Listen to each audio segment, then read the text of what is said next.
আসসালামু আলাইকুম। লক্ষ লক্ষ লোক আজকে এখানে হাজির হয়েছে, পথে ঢেউয়ের মতো লোক আসছে। সারা বাংলাদেশ জুড়ে কোটি কোটি মানুষ আজকে এই মুহূর্তের জন্য অপেক্ষা করছে। তারা তাকিয়ে আছে হাদির কথা শোনার জন্য। আজকে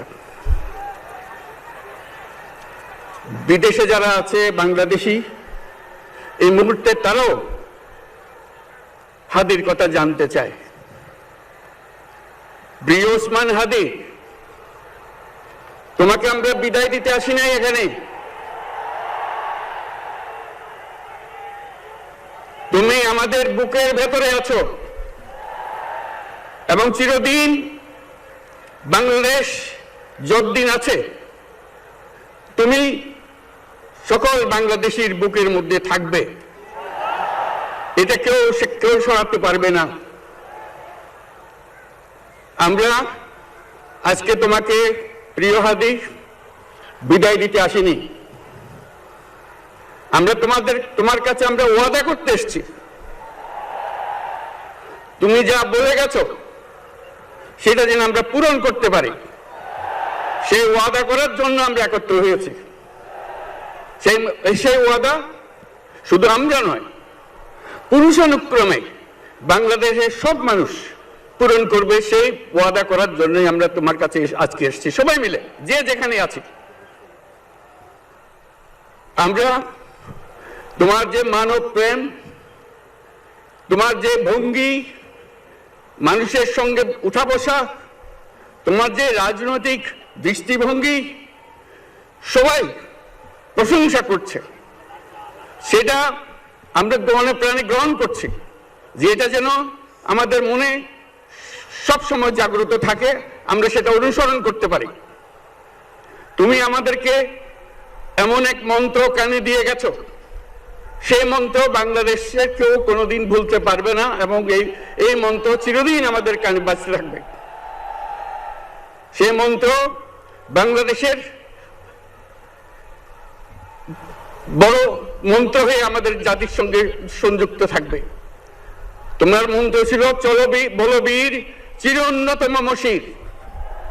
এই উন্নত মমশিরের যে মন্ত্র তুমি দিয়ে গেছো, সেটা বাংলাদেশি সন্তানের জন্মলগ্ন থেকে যতদিন সে বেঁচে থাকবে নিজের কাছে বলবে চল বলো বীর চির উন্নত মমশির। আমাদের শির কখনো নত হবে না। সেই মন্ত্র তুমি আমাদেরকে দিয়ে গেছো, আমাদের সব কাজে সেটা আমরা প্রমাণ করব। আমরা দুনিয়ার সামনে মাথা উঁচু করে চলবো, কারো কাছে মাথা নত করব না। সেই মন্ত্র তুমি আমাদেরকে দিয়ে গেছো, আমরা সেটা পূরণ করে যাব। প্রিয় হাদি, তুমি নির্বাচনে অংশগ্রহণ করতে চেয়েছিলে এবং সেই নির্বাচনে অংশগ্রহণ করতে গিয়ে নির্বাচন কিভাবে করতে হয় তারও একটা প্রক্রিয়া জানিয়ে গেছে আমাদেরকে।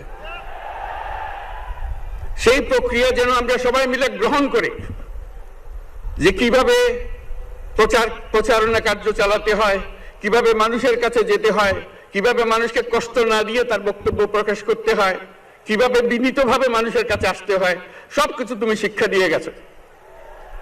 আমরা এই শিক্ষা গ্রহণ করলাম, আমরা এই শিক্ষা চালু করতে চাই। আমরা সবাই আমাদের জীবনে আমাদের রাজনীতিকে এই পর্যায়ে নিয়ে আসতে চাই, যাতে হাদি আমাদের জীবনে স্পষ্টভাবে জাগ্রত থাকে। হাদি, তুমি হারিয়ে যাবে না। তুমি কোনোদিন কেউ তোমাকে ভুলতে পারবে না। তুমি যুগ যুগ ধরে আমাদের সঙ্গে থাকবে, আমাদেরকে তোমার মন্ত্র পুনঃ পুনঃ মনে করিয়ে দেবে। আমরা তোমাকে মনে করিয়ে দেব চলো বীর উন্নত মমশির। আমরা সেই মন্ত্র নিয়ে আজকে সামনের পথে এগিয়ে যাব। তোমাকে আমাদের সবার পক্ষ থেকে তোমার সঙ্গে ওয়াদা করলাম, আজকে তোমাকে আল্লাহর হাতে আমানত রেখে গেলাম।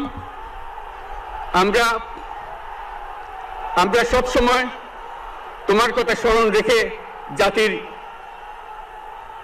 অগ্রগতির পথে চলতে থাকব। ধন্যবাদ সবাইকে।